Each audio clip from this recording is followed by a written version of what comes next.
who have been trying to articulate, is there a possibility of thinking of like a Dalit feminism, which I think Sarita Rege had talked about, had become. So they are thinking about it. There is a possibility of thinking about the Adivasi feminism or the tribal feminism. Now, when that is the case, how do you really, what it really makes is Adivasi feminism. Just calling it feminism, but if you talk about Adivasi feminism, what is it? So it basically means that somewhere else you have to get rooted into your own identity. I don't think they are trying to do away with an identity. They are very much a part of the identity. But at the same time, there is a space where they are trying to articulate the interests and or the rights and entitlements of the women in the society.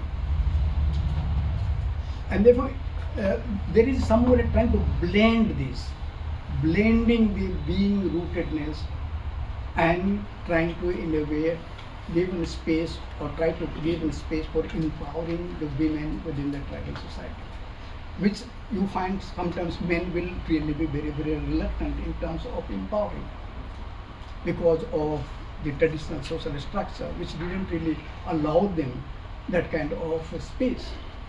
And I was just talking about Nagaland and resisting.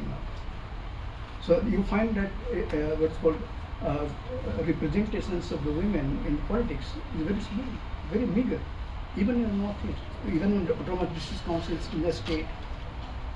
They have the state of their own, but you will find that hardly one or two of the 60 members assembly you will find them. So that's. So, but nevertheless, you find that the women's many places have become autonomous, and they have been very important in articulating many issues. For example, Naga Mothers Association played a very important role in the peace process. So negotiating with the what's called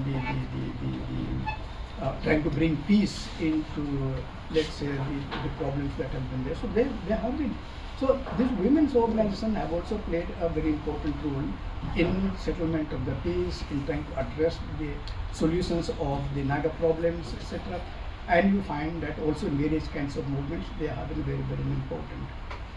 Lastly, what I think is that how do we really therefore think about, let's say, because when you talk about this marginalized group, whether you take Dalits, whether you take Adivasis, whether you take the minorities in terms of the Christians, or you take these Muslims, these are what is called these are the markers of diversity.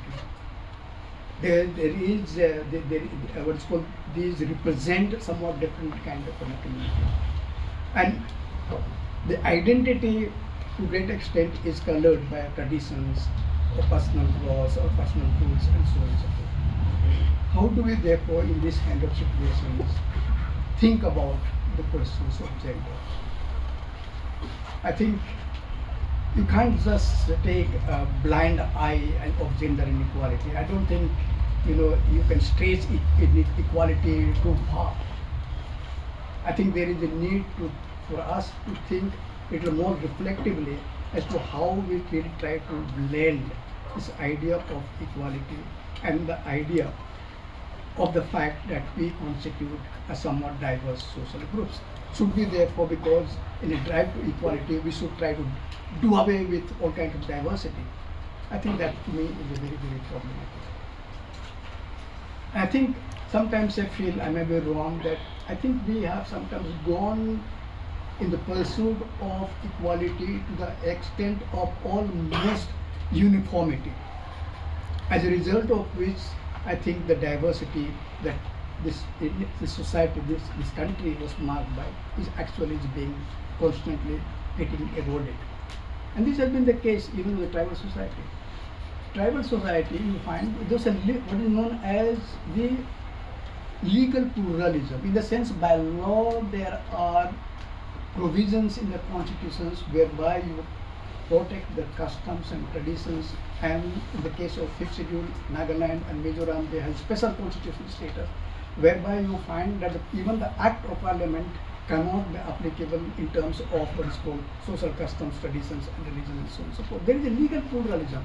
In other words, accommodates, it accepts the diversity.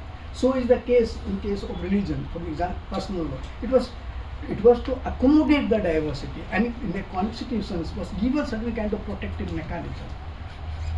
Now, protected mechanism was precisely an idea of equality, that people who are minority must be able to exercise their equality equally in terms of the society where they are dominated by majority.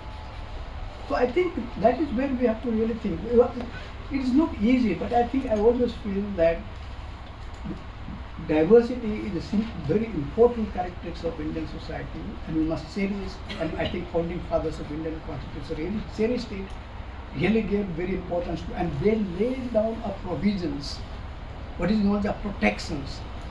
Protection, let's say, protections to the minority, religious minorities, but protections also to Adivasis in various forms in terms of different kind of administration and so on. So that is where we are now, and I think therefore when we are trying to build an inclusive society, I mean, when we say inclusive society is basically an equal society, an egalitarian society, we have also to be conscious that how far we drive this idea of equality, and I think how far we drive. And the moment we drive it too far, it is also having very serious implications on the very fabric of the diversity that this country is characterized by, or this constitution actually recognizes. So that's the kind of the problem in which we are today. With this, I just wind up my